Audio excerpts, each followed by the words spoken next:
Hi, I'm Christy Dena and I'm a writer, designer, director and run my own studio called Universe Creation 101. The Universe Creation 101 is the name of my studio, and the philosophy behind it is that we are beginning to find out how to create universes. And what I mean by that is there's the fictional universes of storytelling and creating worlds that people want to be in. And for me that means live games, it means pervasive board games, it means apps, it means installations. But it's also about how we change the world. Behavioural change through all of these fictional experiences, but also through my industry education work and the events that I create there.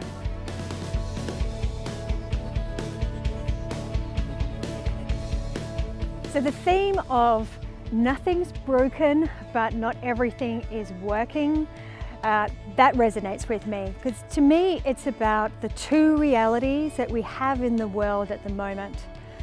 On the one hand, you have a reality in which nothing is perceived to be broken.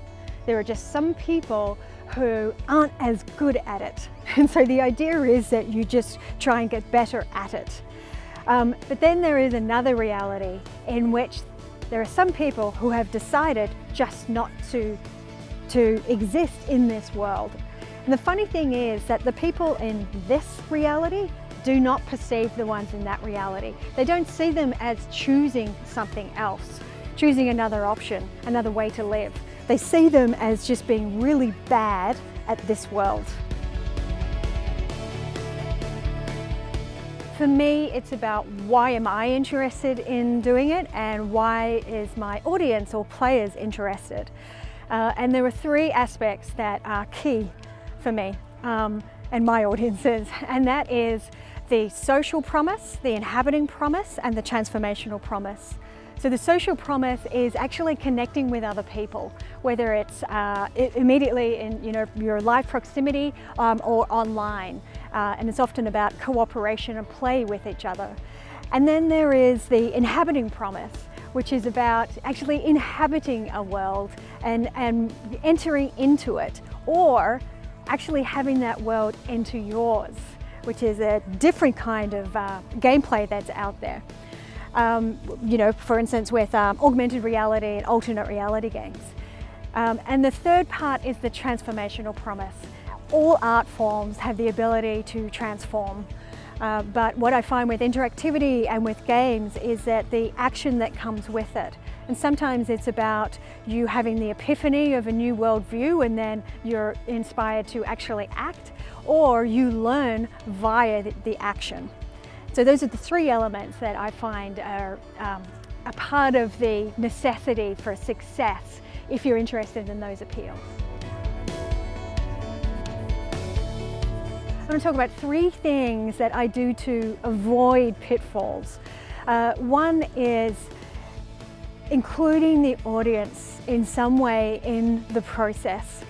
Not actually closing off in a cave and just crafting an object and not thinking about how people are actually receiving it, or even how they're experiencing it, but even if they are interested in it at all. But then there's a counterbalance to that, and that is putting yourself into the work. I think work that is purely for others does not have as much soul, if you like. It's important that the artist, the creative, actually puts themselves into the work, invests themselves, reveals parts of themselves, works through part of themselves, and that gives you the vulnerability, but also the uniqueness that we all connect to. And then the last part is being changed by the creation process. And that happens if you do the former two, connecting with other people while you're making it and connecting with yourself. If you're changed by the creative process, then no matter what the outcome, it's rewarding.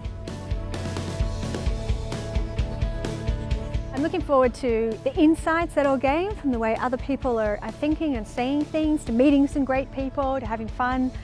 But in terms of my talk and my presentation there, I'm keen to give some people some validation about the inkling that they feel deep down that something needs to happen. And I want them to feel validated that not only are they spot on, but it's actually a requirement.